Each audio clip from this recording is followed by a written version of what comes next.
Welcome everybody. I'm Connie Engel. I am co-chair of the programs group with Becky Laylock. And so we are excited to bring you a virtual meeting, a part of the expert series, basically presented to you by Houlihan Lokey. And Andy Stull from Houlihan Lokey is going to be discussing and giving us all a SPAC update, which will be great. And he's going to talk a lot about what directors should know today as of June 10th. We'd like to at the same time also thank all of our sponsors, and you can see them on the screen. And I know you know most of them. We're so grateful to for everybody's participation. But today we're going to focus on Houlihan Lokey and Andy Stull, who's going to talk to us. And so I'm going to turn it over to Andy. And by the way, if you want to know who's on the call, you can go to the chat box and there's a list there of the attendees. And then we'll be taking questions. If you want to raise your hand in the chat box, we'll be happy to take some questions, and Andy or I will read them. Or if you want to speak up, that's great too. All right, so Andy, take it away. Great, thanks Connie. Sure. I'm going to do a quick screen share here and we can get started. Look, appreciate the opportunity to present on a topic that I think everyone has been bombarded with in the press. I'll hopefully share some more insights on SPACs, what they're all about, and most importantly, how they tie into the kind of public company director community. What we want to cover today is, maybe a little remedial kind of walkthrough of what is a SPAC, what are the current market trends, and throughout, I hopefully we'll sort of tie it in with, why this is relevant to directors. Clearly, there's been a significant number of companies going public via SPACs, and if you think about kind of the long-term trend, the number of public companies has declined over the past 10 to 15 years. But I think with this activity, there are clearly more public companies that are coming to the market, if you will, and that creates opportunities for everyone on this call, direct people that are looking to get on boards. And the way I look at the SPAC opportunity is many SPACs are, if you look at them, are comprised of a very kind of closely knit core group of board members. It might be 3 directors, 4, 2 directors, which really comprise the sponsor of the SPAC. And so when a SPAC completes its merger and goes public, that creates opportunities for independent directors. And then we're also seeing a trend that even before a merger transaction, we're seeing SPAC sponsors saying, hey, let's bring in some independent directors earlier, let's populate our board right off the bat with a mix of sponsor directors and independent directors, because more and more we're seeing conflicts and the appearance of conflicts becoming more of a sensitivity, and boards need to be prepared with independent directors to kind of address those conflicts. So I think for that reason, this is a relevant conversation. So just what is a SPAC? And forgive me if this is new information or old information, or many of you are probably already familiar, but notwithstanding that, a SPAC is basically it's referred to as a blank check company. It goes public to raise capital. There's a sponsor that's comprised of, usually a very closely knit deal team or group of executives that have a track record or some angle that they're looking to exploit in terms of their network, their acumen, their track record of creating shareholder value. And they're basically taking a blank check company public, raising capital.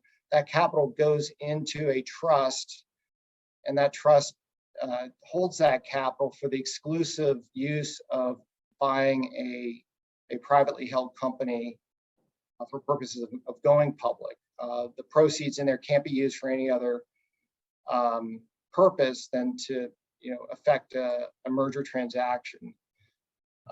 So the sponsor basically is, rolling the dice with their time and the money that they have to put up outside the trust, which is entirely at risk to, within a finite period of time, 18 to 24 months, to identify a target, get it under LOI, negotiate a transaction, and close a transaction, which basically brings that target company to the public markets as a public company. And that has happened. As we'll point out, that's happened. These deals are getting done with greater frequency. But the shareholders that put up the money in the trust, for them, there's a lot of optionality around investing in a SPAC, because they get the opportunity to invest alongside some named executives, much like people that invest in private equity or venture firms. This is an opportunity for retail investors and hedge funds to put their money behind someone that they think can create value. But at the same time, they have the ability, if they don't like the transaction, once a merger transaction is announced, there's a proxy statement that goes out, and shareholders have the opportunity to review and ultimately vote in favor of the transaction. And even if they vote in favor of it, they have the ability to see, one of the unique aspects of a SPAC is to elect to redeem or get their money back out of the trust and keep the warrants that attach to the unit that they purchased in the IPO. So for a shareholder, there's the ability to kind of have your cake and eat it too, with this structure, which makes it much more palatable than some of the old structures that were out there. The SPACs have been around since the late 90s, and they've gone through a number of sort of variations and improvements, if you will, to kind of create greater deal certainty, and that was one of them. The other element is, the shareholder vote is not as consequential as it has been in the past. You only need a simple majority to get a transaction approved. So that's the benefits to the investor. And of course, the sponsor is, again, rolling the dice with their time and effort and their money, which again is at risk. But if they're successful, they stand to get awarded what is referred to as a sponsor promote, or basically 20% of the IPO proceeds, the proceeds raised. So if you think about like a $200 million SPAC, and a deal is completed, post-transaction, the sponsor gets basically 20% of those IPO proceeds awarded to them as equity, with almost basically zero cost basis or close to that. So they stand to get upside as it relates to that promote piece, and we'll talk a little bit more about that. And lastly, the benefits to a target is that, unlike going through a traditional IPO, where if you think about that process is very long, it can be painful for the company going through that diligence process, and ultimately there's a lot of risk around an IPO in that there's a price is not sort of known until you kind of hit that IPO window and you're ready to go to market. And if that IPO window that you hit is not favorable, then it could impact value. Whereas with a SPAC, there's price discovery that you can achieve before you announce a deal. So you're a target, you can negotiate a value with the sponsor, you can agree on price, there's certainty around value, and then once you've agreed and sort of signed an LOI and then moved to a merger agreement, then you kind of know what you've got, and you're able to announce a deal with a lot more certainty around value and on timing. Timing isn't necessarily tied to a window because the company's already public the vehicle is already public and you're just stepping into a merger transaction. So there's also some structural flexibility that are beneficial for a target that, unlike an IPO, there is the ability to get cash consideration if you're doing a merger transaction.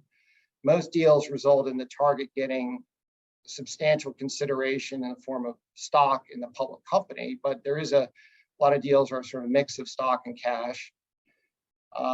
There's also benefits around the flexibility. You can negotiate earnouts. You can negotiate. You can use the proceeds to deleverage. So all those things aren't as readily available going the traditional IPO route. And we'll talk a little bit more about what makes up an ideal target and some more nuances around the sponsor. But that's kind of the basics of what is a SPAC. And in terms of, just to launch into our discussion, what's really going on now? We've heard a lot about, these celebrity SPACs and, Bill Ackman and his, SPAC, which is the largest SPAC. And just, the press has had a lot of fun with this topic. But, if you kind of look beyond the headlines, the SPAC IPO and the merger activity really began to, take off in the second half of 2020. Right as we were, if you think about the pandemic hitting in March, April, May timeframe, June, when it was at its peak, the capital markets were entirely shut down. And yet we started to see in the back half of 2020, SPAC activity really increasing. And that continued right into the first quarter of 2021, as we'll get into in more detail. So a lot of IPO activity, a lot of merger activity around SPACs. In April, though, the SEC came out with some new guidance around accounting for warrants. And warrants are a common feature in SPAC transactions. When a SPAC goes public, it goes public with a unit, which is comprised of, Class A common and a warrant that can detach and trade separately after a certain point in time. And so the SEC, I think, seeing the frothiness of what was going on in the SPAC market, kind of, picked up on some conversations they were having with some of the big four accounting firms who were, posing some general questions to them about accounting treatment, and they sort of latched onto this warrant, idea, or this sort of view that the warrant is really a liability, not equity. And while they didn't come out with an actual pronouncement, the guidance alone caused the whole sort of SPAC industry to kind of move to, not fighting this issue, but really looking to address it right away by getting a valuation. And that sort of put a pause on the entire market. And then that was followed by some additional comments by the SEC that, hey, we're going to take a closer look at these deals. We're going to take a look at the safe harbor provisions around the disclosure of projections, which is a key element in SPAC transactions, unlike IPOs, where projections are never disclosed or provided to the public. So those things kind of, we were going strong. The market was very frothy, if you will, into the first quarter. Now it's sort of taken a little bit of a pause, but we'll talk about where things are headed going forward. So I think, in addition to the SEC comments, as with anything where you have large capital flows and transactions being done and more high profile nature of this sort of SPAC phenomena, it's going to attract enterprising plaintiffs firms that are looking to figure out how they could maybe take advantage of the situation and sort of pick off those deals that haven't worked out or have problems with them. And you're going to have a percentage of transactions, or out of a large number, are always going to run into some unexpected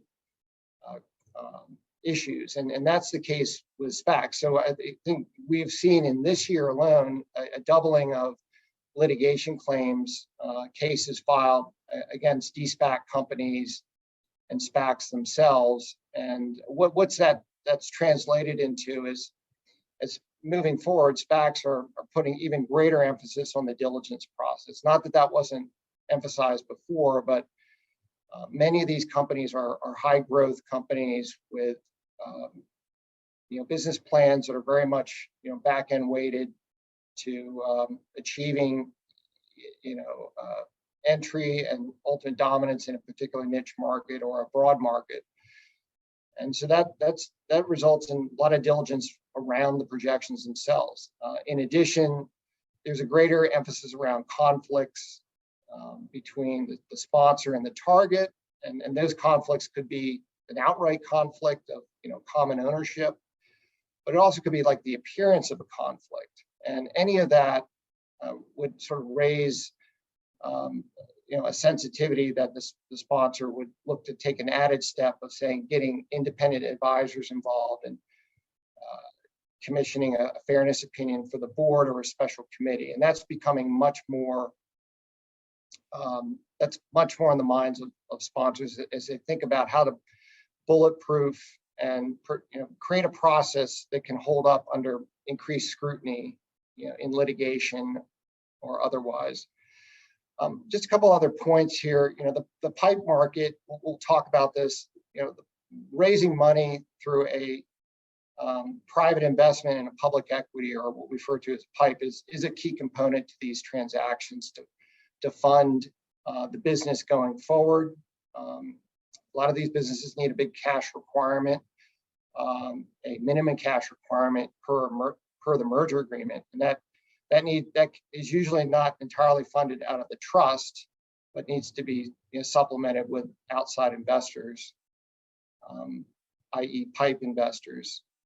And in addition, I would say that the SPAC trend that we've seen is not a fly-by-night trend. I think this is a sustainable corporate finance tool. The SPAC has real advantages. It's not for every situation, but it's I think it will become, and I think continue to be a permanent feature on the corporate finance landscape, and as one of several ways to take a company public. There's a lot more talk now about direct listings. So if you're a company, you've got several options in addition to the traditional IPO route. Hey, Andy. Andy, this might be a good time to answer. There's a question that's come in about how are these different from a holding company like Berkshire Hathaway? Yeah, so Berkshire, is a publicly traded holding company that acquires either minority stakes in private companies, or control stakes in private companies and keeps them private, or invests in minority stakes in public companies like IBM. So I think of Berkshire Hathaway is probably not unlike other publicly traded vehicles out there like KKR or Carlyle. A lot of these private equity funds have gone public, and the public can participate in their investment acumen.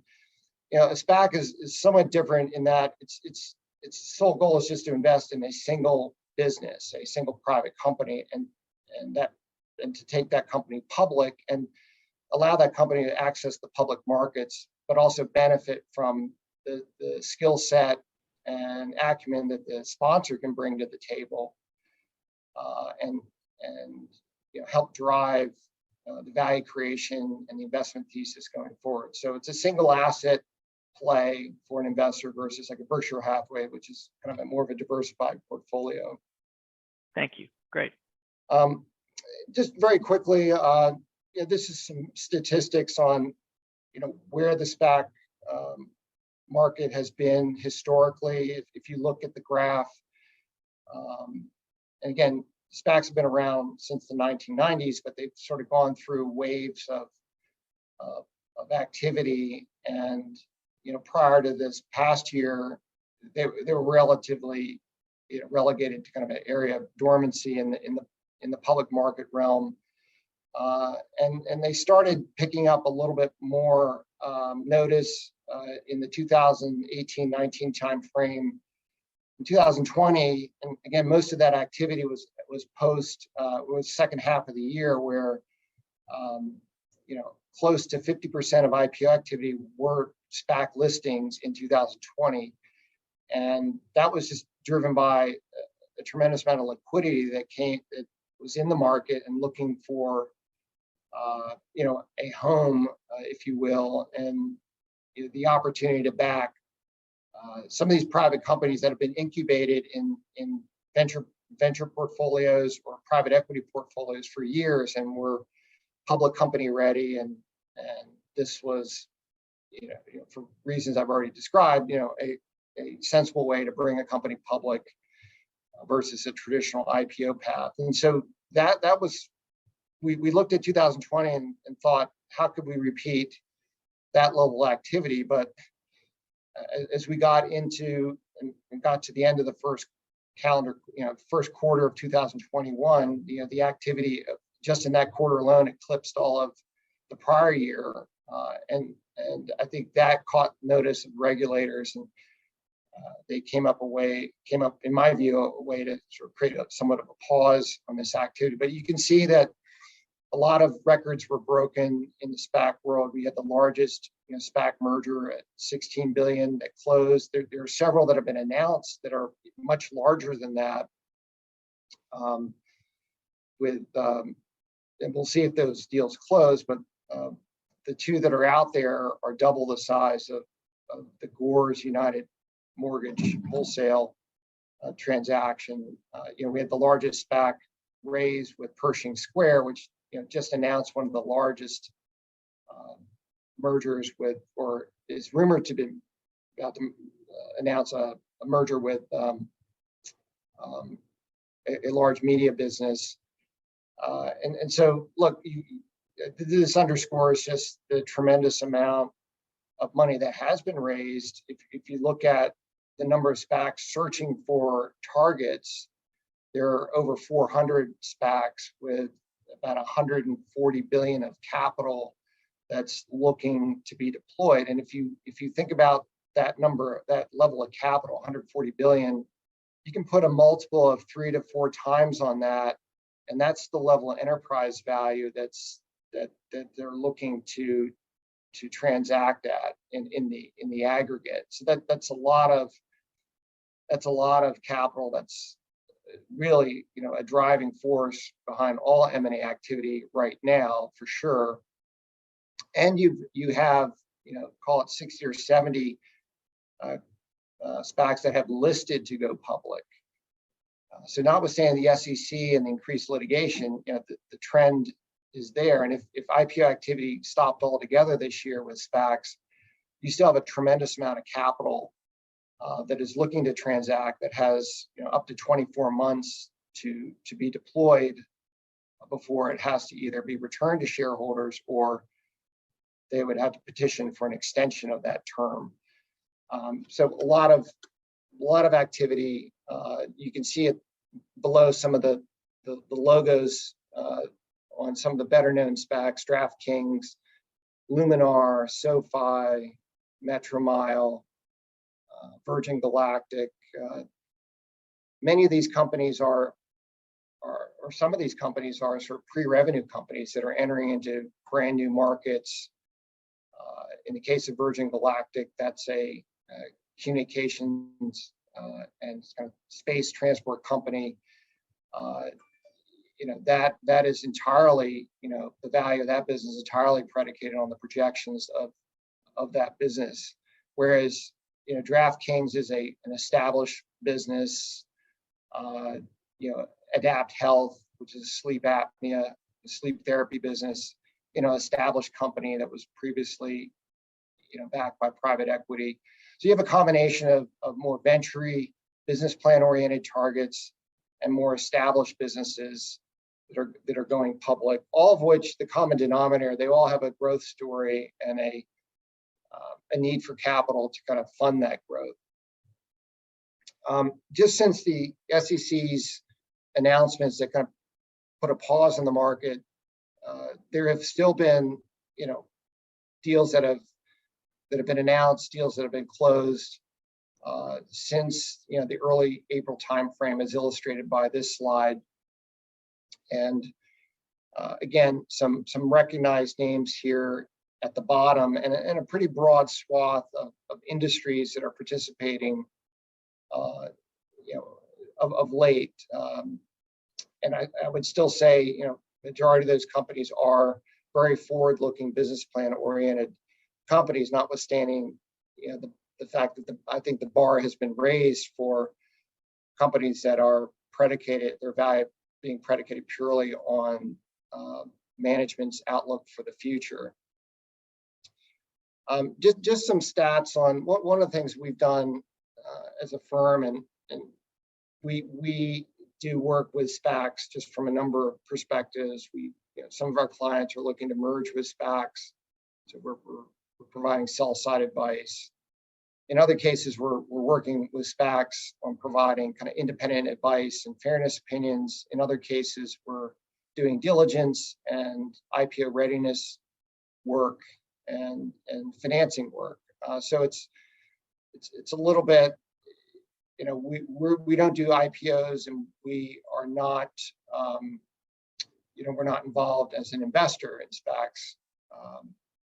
Although Houlihan does have, we are a sponsor in one SPAC, but that's entirely separate activity, and we're kind of a junior partner with a sponsor that called Saddle Ridge, that has taken a company public. And so we've gotten involved as a principal just in one case, but we're generally an advisor. And what we've done to help our clients is we put together a quarterly study on trends around SPACs and deal terms, and we look at how the market's evolving and changing. And so some of the data that I'll go through kind of falls out of that work. And I think it's helpful just for people to get further oriented to these SPAC transactions and the characteristics around them.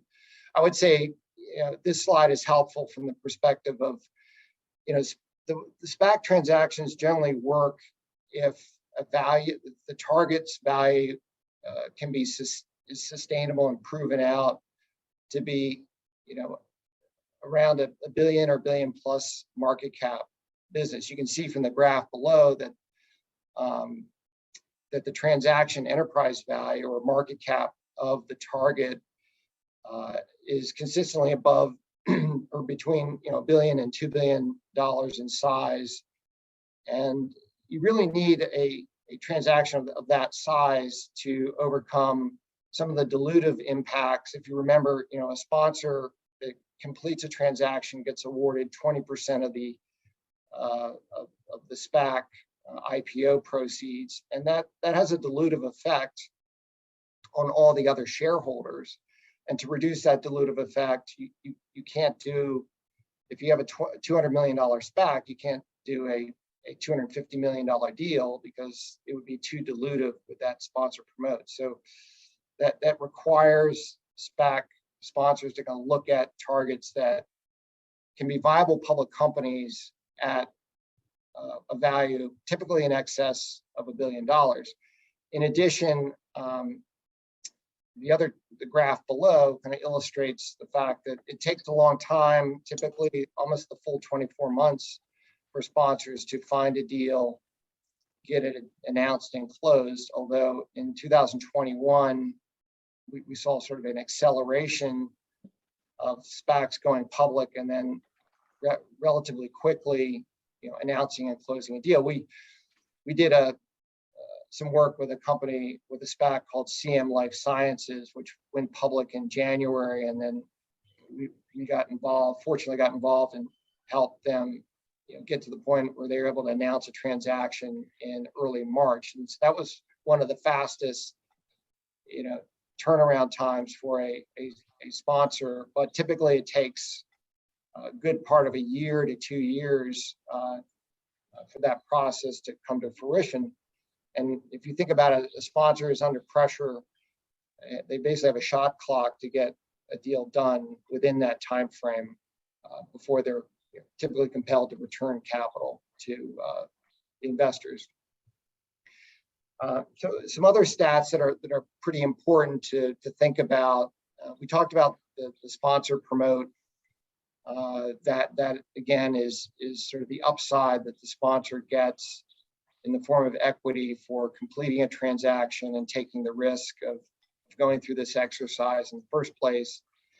And there's a lot of controversy around, in some circles, around the sponsor promote. Some people think it creates there's a theory around they're an interested party and they're incentivized to get any deal done, maybe not in the best interest of the rest of the shareholders. And there's some litigation currently around that theory, and we'll see how the courts react to that. But it's important to note that with regard to the sponsor promote, there's a lot of flexibility to negotiate, turn that 20% or portion of it into like an earnout component tied to the value of future stock price. So it's not uncommon to see, as the graph below shows, that in a fair number, in over half the situations, you see some restructuring of that promote to better align the interests of the sponsor and the shareholders and the target.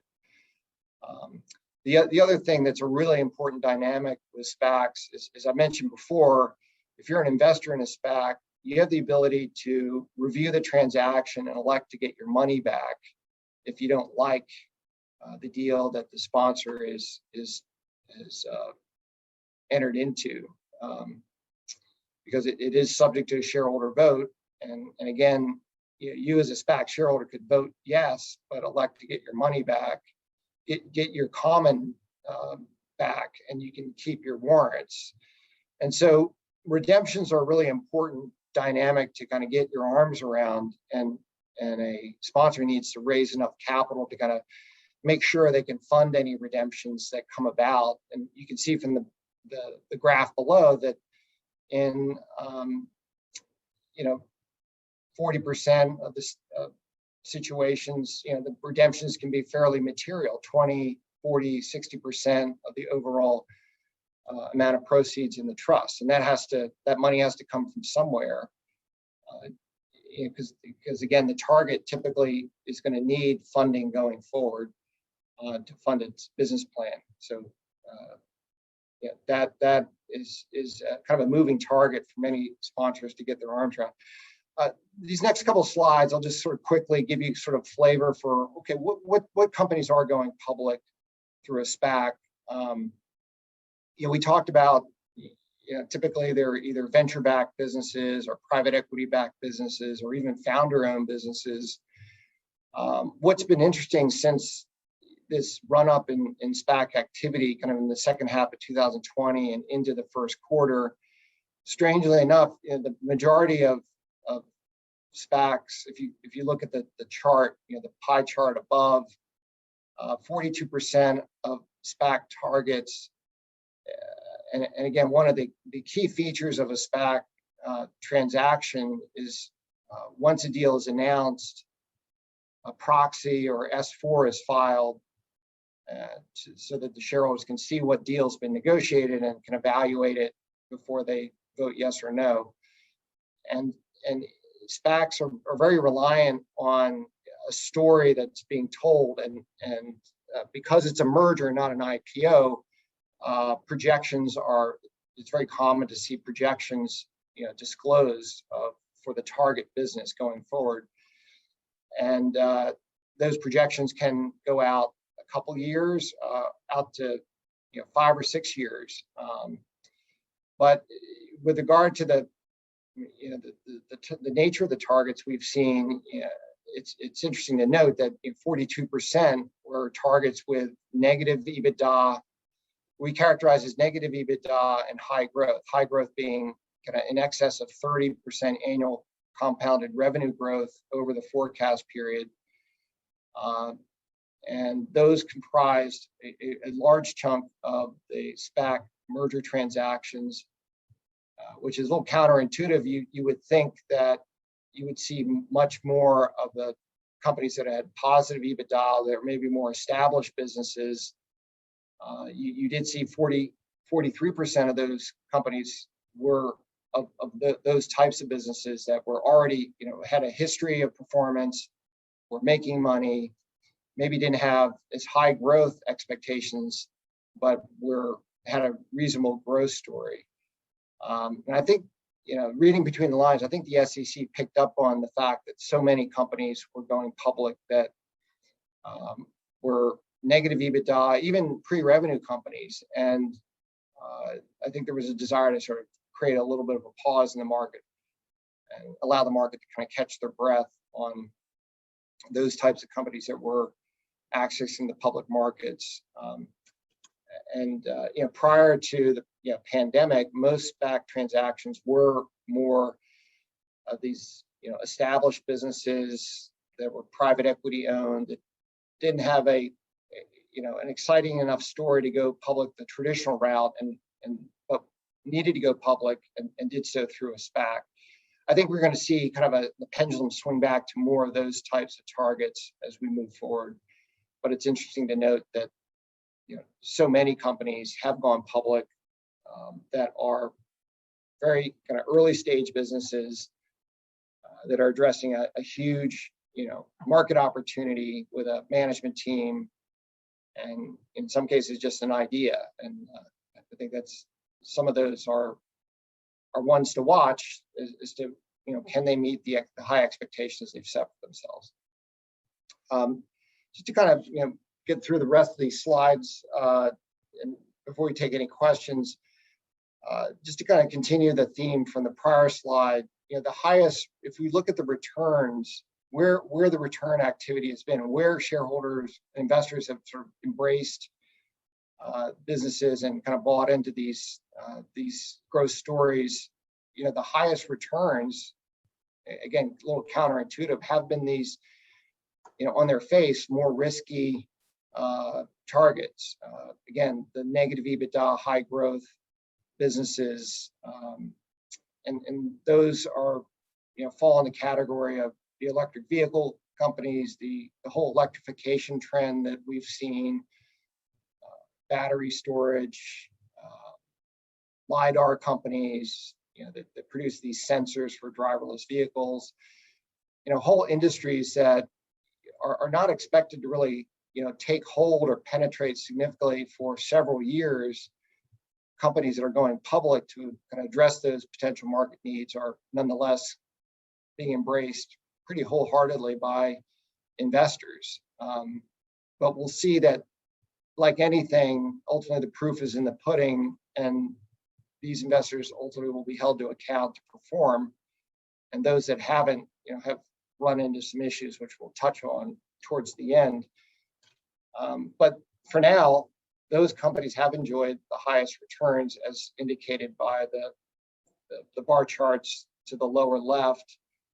But overall, SPACs have enjoyed, since this run up and this, September to March timeframe, have enjoyed higher returns than your typical IPO. Prior to that, SPAC returns were fairly lackluster and underperformed the market as a whole and IPOs in general. So there's been kind of a turnaround there, and we'll see if the pendulum swings back and there's a regression back to the mean.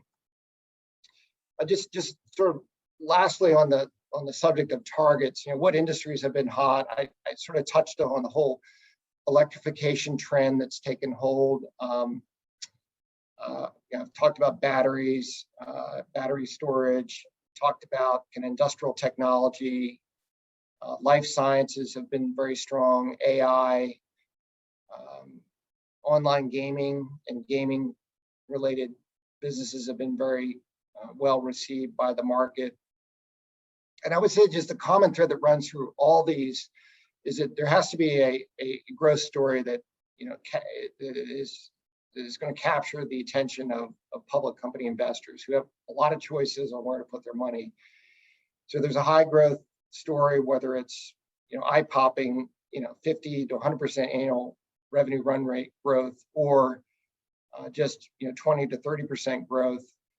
There's got to be a growth story. Number two is there's typically a large kind of addressable market that the target company is going after, that they need access to public markets to finance that and capture and capitalize on that market opportunity. So an example of that is like Open Door, which is a company that is looking to disintermediate, and not unlike Redfin or Zillow, but a company that's going to automate and disintermediate the way in which homes have been sold for decades, residential homes have been sold for decades, and sort of bringing more efficiencies to that whole process. And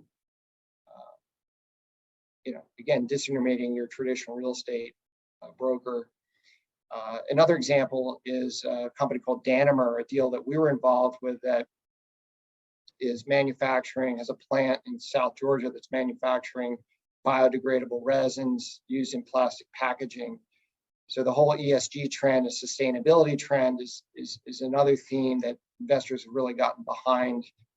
And that company was fortunate enough to get contracts with like Nestle and Procter & Gamble to be future customers as they rolled out their biodegradable resin, and they went public in order to finance the build out of a second plant to produce this end product. So you have situations like that are kind of novel products that sort of are looking to meet a market need, usually around sustainability, green energy, or automation or life sciences.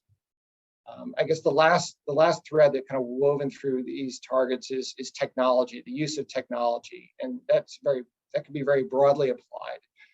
But either new formulations or advances in computer technology, or just technology together to sort of disintermediate or disrupt a current market. Automobiles, I think, is the natural example people point to, where the combustion engine, there's a desire to kind of transition to electric vehicles for environmental purposes. That's a and if you look at, say, Tesla, and the market cap of Tesla, I think is greater than the combined market caps of all the other major auto manufacturers. So there's a little bit of a capital rushing to that area, and like anything, the pendulum can swing a little too far. And I think for some of those new participants have gone public, addressing that electrification trend, some of them have gotten a little bit too far over their skis.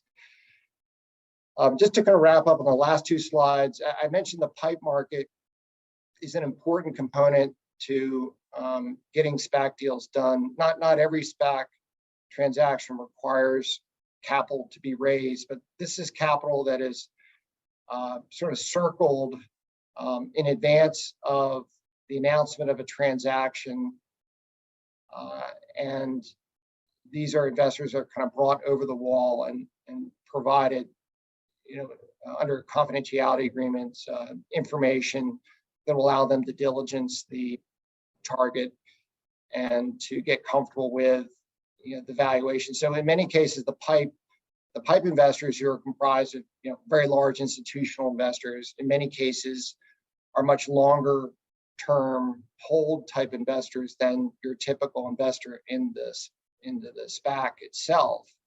So there's a desire in some cases to bring on PIPE investors that will create stability in the investor base longer term, as well as bring validation to the value that's been negotiated between the sponsor and the target. And in some cases, because of the reaction of PIPE investors to the deal, we've seen some changes or renegotiation in the valuation that maybe was initially negotiated in the LOI between a target and a sponsor. So they're somewhat of a governor as well as a validator to some of these deals. And again, in the merger agreement, you typically have a minimum cash requirement, which is a minimum cash threshold that the business will have on completion of the transaction. And so if you think about all the competing demands for that cash, you've got redemptions, you've got to fund a business plan that typically requires capital in the first initial years of the business plan. You know, the pipe is there to shore up the balance sheet, get investors comfortable that the minimum cash threshold will be met. And I would say that, you know, SPAC deals get done or don't get done largely as a result of how the pipe financing comes into play, more so than a shareholder vote or shareholders voting down a transaction. So again, key component of a deal, and how the pipe market goes, so goes, you know, the SPAC merger activity. So that's an important indicator. And lastly, to touch upon, you know, as directors, if you have an opportunity to sit on a SPAC board or the board of a de-SPAC company, and I think there are a lot of opportunities, and there's a real benefit for these SPACs to diversify their boards, bring in expertise as they kind of graduate from, you know, a blank check company to a real business. Nonetheless, you know, there's risks with these SPACs, and I think having a board, you know, more of a traditional public company board, you know, well ahead of announcing a transaction, you know, can provide a lot of benefits in terms of, you know, reviewing a transaction, having multiple insights and input into a deal, as opposed to just the sponsor, you know, just the sponsor itself, you know, sitting on the board, whose interests are much more, you know, aligned to getting a deal done, because they, you know, they do stand to benefit through the sponsor promote. And there are, you know, studies that show that, you know, a sponsor can do very well even if the stock of a de-SPAC company doesn't trade well or trades down from its $10 IPO price. But I think the backdrop here is that there is increasing litigation. So, you know, you got to go into these things with your eyes wide open. And where we've seen just sort of the common thread, we've listed some of these cases that are out there. I think the common thread that runs through most of them are, we've talked about how projections are disclosed in the S4 filing. And so there are expectations set right off the bat with how these companies are going to perform. And so once they close a deal, of course, like any public company, they have to start reporting quarterly earnings. And, you know, the ability to sort of right out of the gate to meet or exceed expectations is very important, critical really to sustaining, you know, the, you know, investor interest and sustaining value. The other kind of common thread is where we've seen, and it's a case with like Clover Health and Multiplan and Lordstown. You know, these, you probably see these in the press. These are situations where investors, after the close, have dug into the numbers, or the company, the SPAC itself has sort of announced that they have, you know, either lost a customer, or there's a claim that there was some key component that wasn't disclosed in the proxy, that if investors had known, they would have maybe, you know, redeemed their shares versus, you know, stayed in. So there are a lot of class action lawsuits around there. There's some breach of fiduciary duty litigation in Delaware. There's some other cases in the federal court, and it's gonna be interesting to see how this all sorts out. But one case that people are focused on is this Multiplan case at the bottom, where there's an argument that is being advanced that the fundamental structure of the SPAC, because the sponsor promote and the incentive the sponsor has to get a deal done, maybe any deal, puts the board in kind of a higher standard of review, kind of an entire fairness standard of review, as opposed to kind of a business judgment or more normal standard of review that gives boards deference. And so it'll be interesting to see how that litigation plays out, but I think because of that potential threat of like a higher standard review, SPACs now are much more amenable to pulling in earlier in the process independent advisors to kind of help with the diligence, help provide some perspective on valuation. And we think that trend's going to continue as SPAC sponsors try to improve their merger process, merger and the board review and approval process. And that's going to be pretty critical. So if you're on these boards, you'll probably hear that more so now than you did last year, where some of these issues really weren't as front and center as they are today. So, I'll just summarize by saying there are a lot of opportunity. This has a long tail with all the money that's been raised. These deals are going to continue into this year, into the balance of this year and into next year, even if IPO activity sort of abates a bit. And I think it creates great opportunities for many of the people on this call who are seasoned public company directors to consider helping and participating on some of these newly minted public companies. And it's exciting, but for some of them, they're not going to work out. And so you want to be thoughtful about where you choose to participate with the the companies out there that are looking to supplement their boards. Hopefully this has been helpful. The back section of this presentation has more statistics around the performance of SPACs and some earnout structures, more of a kind of M&A kind of tutorial and review of terms that might be interesting to some on the call. But I think with that, I'll just wrap up. Happy to take any more calls. Turn it back over to Connie. I think, Andy, thank you so much. I think that's wonderful. And we will send out his deck after this call is over. In the meantime, there have been a few other questions that have come in. Can you see them on your chat screen, or do you want me to read them? And if everybody that's on the call would go ahead and put their cameras back on, maybe we can have actually a little bit of conversation here. Do you see? So one of the questions, Andy, from Tom Pinella, who asked early on, is SPAC activity replacing the other options to access public markets, as an example, traditional IPOs, or is it simply adding another option, thus driving a higher number of private companies to access public equity markets? I think it's the latter. It's providing a swath of companies that aren't really set up to go public the traditional route, a viable avenue to go public that really wasn't available until maybe a year ago. So I think, again, it's a corporate finance tool that's kind of expanded the alternatives companies have to access the public. It's not for every company, but it's another tool in the toolkit, another option. Okay, great. I'm going to keep going on the questions. Susan Sutherland said there's recent litigation, Franchi versus Multiplex, which you've, I think, recently alluded to, that alleges directors of SPACs have an inherent conflict, either because they are compensated with sponsor shares or they otherwise own shares in the sponsor.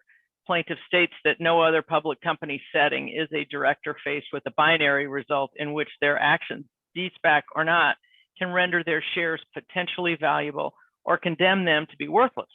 Does Houlihan have advice on how to mitigate this risk for SPAC boards? Yeah, this is a really good question. I tried to allude to it at the end, but this is on the minds of so many sponsors nowadays because of this argument, this interested party kind of argument. And you're exactly right. I think the short answer is, the way that many of these sponsors are trying to deal with this is to bring an independent advisor into the process and provide some independent advice around value, and that usually translates into rendering a fairness opinion. Fairness opinions are relatively rare in these transactions, but they're becoming a little bit more of a consideration than they had been before. Before, it was just if there was a conflict, a SPAC had to get an opinion, a conflict defined. Conflicts are a judgment call, but if it's sort of outright, the sponsor is affiliated with a private equity firm, and that private equity firm has a portfolio company that's looking to do a deal with the sponsor. That's sort of the garden variety conflict that we typically see, and that requires a opinion, full stop. But now things have kind of migrated to the appearance of a conflict, or there may not be a conflict, but out of the best practices and wanting to really bulletproof our process, should we find ourselves in litigation, let's go ahead and do this added step. So that it certainly is. If you think about the entire fairness, you got fair price and fair process. The fair price prong of that can be addressed with a fairness opinion. Okay. So, I can't get to all the questions, everybody, but I think we'll do one more, Andy, if it's okay. And from Catherine N, it says, I detect based on your commentary, more thoughtful due diligence peels the onion on SPAC target companies' downside stress testing. Do you agree? Yeah. Apologies. Yeah, I mean, diligence has become critical, not only looking at historical performance, but being able to do a market assessment and really diligencing the business plan for a sponsor. I apologize.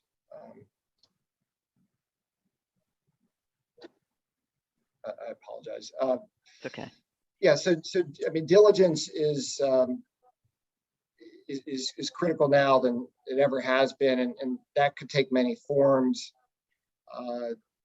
When we've done independent advisory work, we have stress test business plans, we have run sort of downside cases and said, look, if the company fails to hit their numbers, is the value still within a range that's supportable? And I think sponsors and target companies have to be thinking about the variability around forecasts and set themselves up to exceed expectations versus running the risk of underperforming right out of the gate, which can be not only detrimental to the share price, but can invite a lot of this retrospective kind of review and litigation. I think we're going to have to wrap. Andy, thank you so much. And I'm guessing like I said, there are more questions here, and I'm guessing that you're willing to have somebody contact you when they receive the deck that you've sent. Yeah, thank absolutely. You. Yeah. The deck sent out. I apologize for not leaving more time for questions. Happy to follow up one-on-one with people. Really appreciate the opportunity and wish everyone well. That'd be great. Thank you so much. Everybody, thanks for joining us. Have a great afternoon. Bye-bye.